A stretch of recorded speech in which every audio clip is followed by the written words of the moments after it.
का एक महत्वपूर्ण राज्य है ओडिशा। प्राचीन काल में ये कलिंग के नाम से विख्यात था। सूर्य की पहली किरण इसी प्रदेश के एक कोण पर पड़ती है। इसी स्थान पर कभी संसार का सबसे भव्य और विशाल सूर्य मंदिर बनवाया गया था। तुम कलिंग की पहचानो,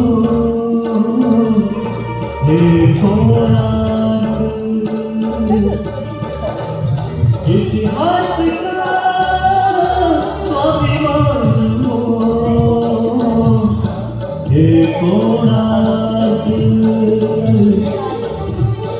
कलाकृति के मुख्य द्वार मुझ में, कला शास्त्र की दिव्य झलक पत्थर में,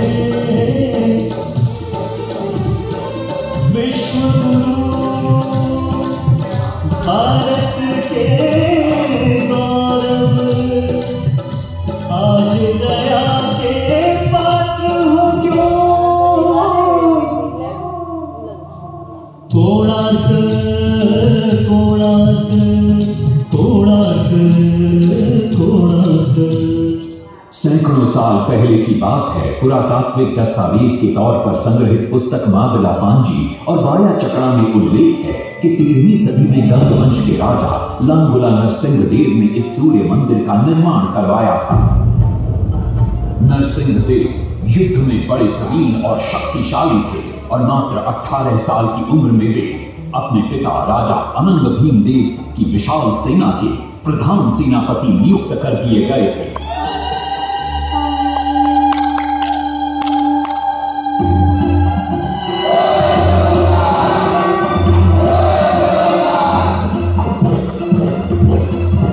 सेनापति बनने के बाद नरसिंह देव ने अपने कुशल नेतृत्व से दक्षिण के कई आक्रमणकारी राजाओं को युद्ध में हराया।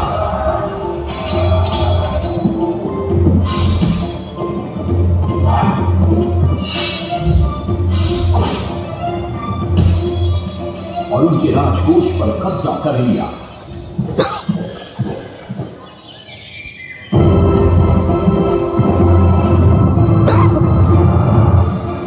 तत्पश्चात उन्होंने विजय कुंडा, जिसे आज हम वारंगी के नाम से जानते हैं,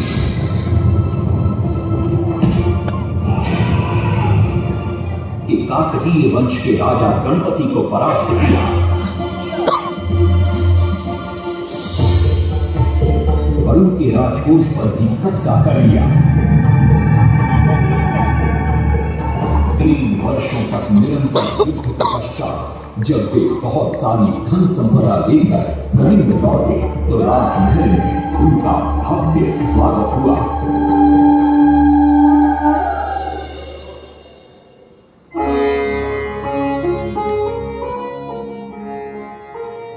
राजमाता कस्तूरी देवी पुत्र नरसिंह देव की वीरता से बहुत प्रसन्न हुई और पुत्र के सामने अपने मन की इच्छा प्रकट की।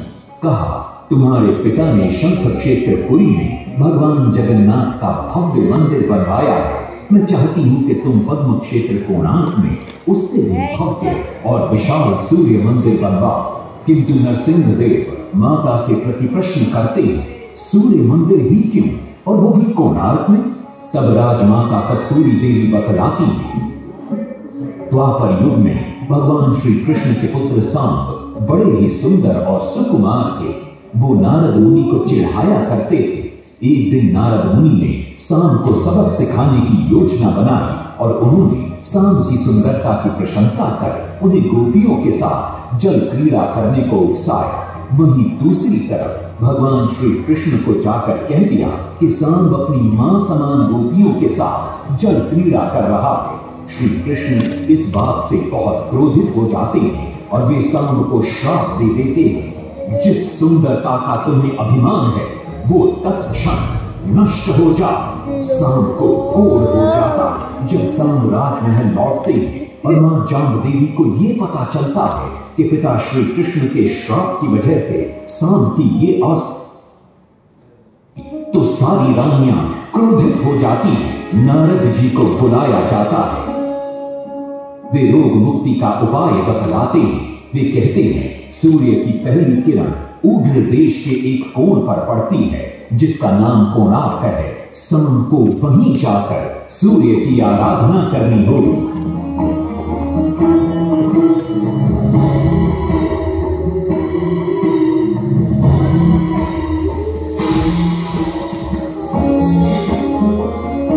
बहुत ही लंबी और कठिन यात्रा के पश्चात शाम अपने सैनिकों और सेवकों के साथ कोणार्क की चंद्रभागा नदी के तट पर पहुंचते हैं और नित्य प्रातः स्नान के बाद सूर्य की आराधना आरंभ करते हैं।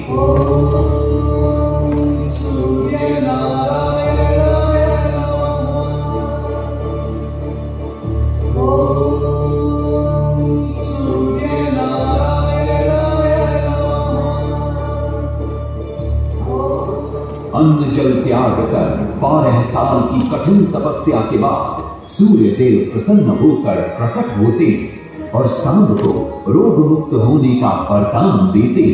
पुत्र, आज रात्रि के चतुर्थ प्रहर में स्नान करते समय नदी के तल में तुम्हें एक वस्तु मिलेगी, वो मेरा ही प्रतिरूप होगी। उसका स्पर्श पाते ही तुम इस कोढ़ रोग से मुक्त हो जाओगे। स्नान के पश्चात शाम जब नदी से बाहर आते हैं तो वो रोग मुक्त हो चुके होते हैं। उनके हाथ में एक छोटा सा पत्थर है। उनके सुंदर और सुकुमार शरीर को देखकर सारे अनुचर और सिपाही प्रसन्न होते हैं। शाम उस पत्थर को वहीं स्थापित कर एक छोटा सा मंदिर बनवाते हैं। लेकिन जब उन्हें ज्ञात होता है कि सूर्य पूजा का विधि विधान यहाँ किसी को पता नहीं है तो वे चिंतित हो जाते। वे ध्यान में बैठते। सूर्य देव पुनः प्रकट होते हैं और शाम के पूछने पर बतलाते हैं कि दूर पश्चिम में साक्य देश के मादा ब्राह्मण पूजा की विधि विधान जानते हैं। शाम साक्य देश की ओर निकल पड़ते हैं, जो आज का ईरान है। महीनों की लंबी यात्रा के बाद शाम 18 मादा ब्राह्मण परिवारों को साथ लेकर कोणार्क लौटते हैं और सूर्य मंदिर में पूजा शुरू हो जाती है। राजमाता कस्तूरी देवी नरसिंह देव को बतलाती है कि विवाह के कई वर्षों बाद तक जब हम निसंतान थे, मैंने भी उस सूर्य मंदिर में पूजा अर्चना की और तुम पुत्र रूप में मुझे प्राप्त हुए। माता की बात सुनकर नरसिंह देव मां को कोणार्क में संसार का सबसे भव्य और विशाल मंदिर बनाने का वचन देते। सदाशिव सामंतराय महापात्र, जो शिवई सांतरा के नाम से लोकप्रिय थे, वे अपने सहयोगी बीसू महाराणा के साथ मंदिर का प्रतिरूप बनाते और नरसिंह देव के समक्ष प्रस्तुत करते।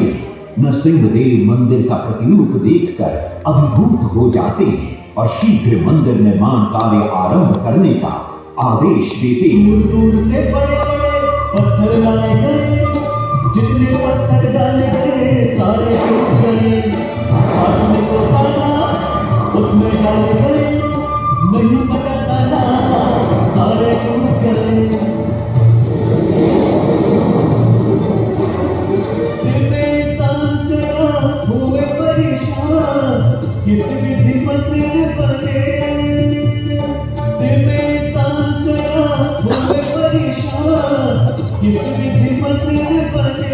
एक दिन वे चिंतामग्न कोणार्क लौट रहे थे, तभी उन्हें प्यास महसूस हुई। उन्हें पास ही में एक कुटिया दिखाई पड़ती है, जहाँ एक बूढ़ी औरत से उनकी भेंट होती है। शिवई सांतरा पानी मांगते हैं। बूढ़ी औरत पानी के साथ गरम गरम भोजन भी लेकर आती है। वे थाली के बीच में हाथ डालते हैं, जिससे उनका हाथ जल जाता है। तब वो बूढ़ी औरत मुस्कुराकर कहती है, तुम तो शिवई सांतरा की तरह बीच से भोजन उठाकर खा रहे हो। ये सुनकर शिवई सांतरा को अपनी भूल का एहसास होता है। माता रामचंडी ने उपाय सुझाया, समझे शिवई सांतरा।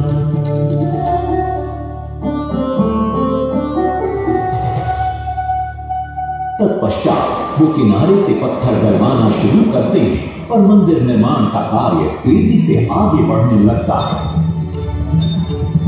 1200 शिल्पियों ने 12 वर्ष में मंदिर बनाया।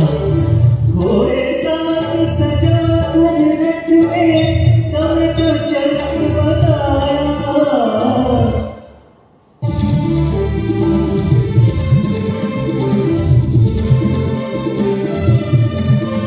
दूसरी तरफ कलिंग के उत्तर के राज्यों के नवाबों के बार बार राज्य पर आक्रमण हो रहे थे। इन आक्रमणों से क्रोधित होकर नरसिंह देव अपनी विशाल सेना को लेकर युद्ध के लिए निकल पड़े।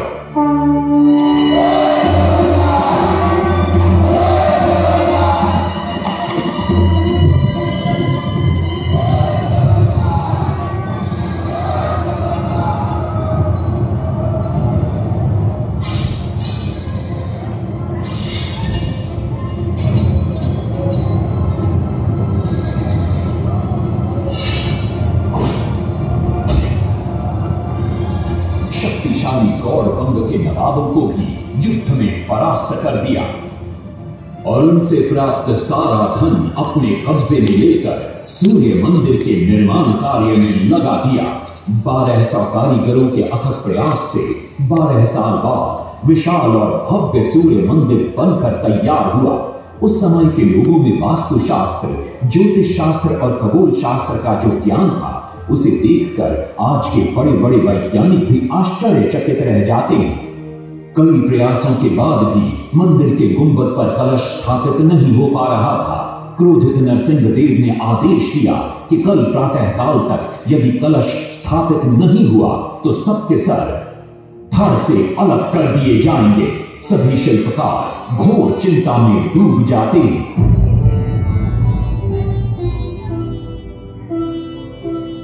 दूसरी तरफ मुख्य शिल्पकार बीसू महाराणा का 12 साल का बेटा धर्मपद सूर्य मंदिर के प्रतिरूप पर कलश बिठाकर प्रसन्न होता है और मां के सामने अपने पिता से मिलने की इच्छा व्यक्त करता है। मां अपने बागीचे के बेर पोटली में बांध कर देती है और कहती है, अपने कुत्ते बलिया को साथ लेकर कोणार्क जा। बलिया अपने मालिक को पहचान लेता है और बीसू महाराणा से निपट जाता है। धर्मपद अपने पिता को प्रणाम करता है और अपना परिचय देता है। सबको चिंता में देखकर वो अपने पिता से इसका कारण पूछता है। कारण जानकर धर्मपद कहता है, अगर आप आज्ञा दें तो मैं मंदिर के गुंबद पर कलश स्थापित कर सकता हूं। शिवे सांतरा धर्मपद को अनुमति दे देती है। धर्मपद गुंबद पर चढ़ जाता है और कुछ ही समय के प्रयत्न के पश्चात वो कलश को स्थापित करने में सफल हो जाता है। गुंबद पर कलश स्थापित होते ही नीचे गर्भगृह में चारों दिशाओं में लगे चुंबकों के आकर्षण से सूर्य महाप्रभु की मूर्ति शून्य में स्थापित हो जाती है। सब धर्मपद को कंधे पर बिठाकर खुशी से नृत्य करने लगते हैं। तभी कुछ कारीगर इसका विरोध करते हुए कहते हैं, अगर सुबह राजा को यह पता लग गया कि इस बच्चे ने कलश को स्थापित किया है तो किसी का बचना संभव नहीं है, इसलिए धर्मपद को मरना होगा। इस बात से शिवे सांतरा बड़े क्रोधित हो जाते हैं। भीषण वाद विवाद छिड़ जाता है। ये सब देखकर धर्मपद गहरी चिंता में पड़ जाता है और वो सोचता है कि यदि मेरे जीवित रहने से इन सब का सर काट दिया जाएगा तो इससे अच्छा है कि मैं आत्म बलिदान कर दूं ताकि सबके प्राण बच जाएं। और उसी पल धर्मपद नवनिर्मित सूर्य मंदिर के शिखर पर चढ़ जाता है।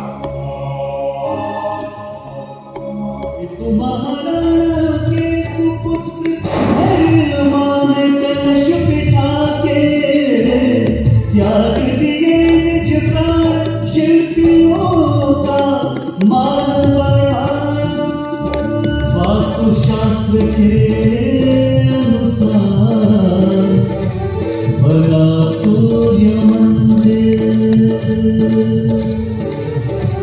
सूर्य उत्तरायण हो या दक्षिणायण हो,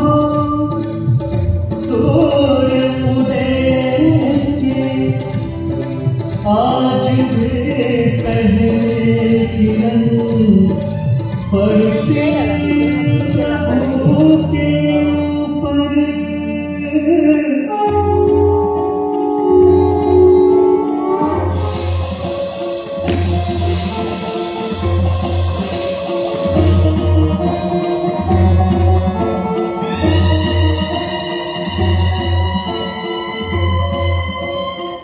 वहां नरसिंह देव भी आ पहुंचते हैं।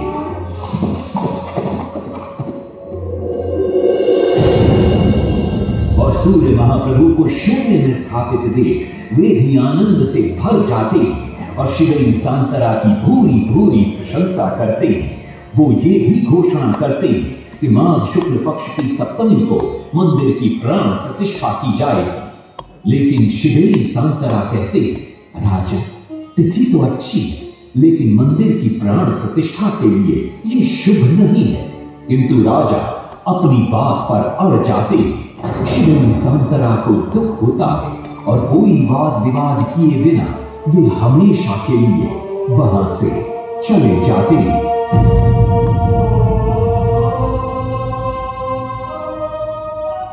पूर्व निर्धारित तिथि पर मंदिर की प्राण प्रतिष्ठा संपन्न होती है।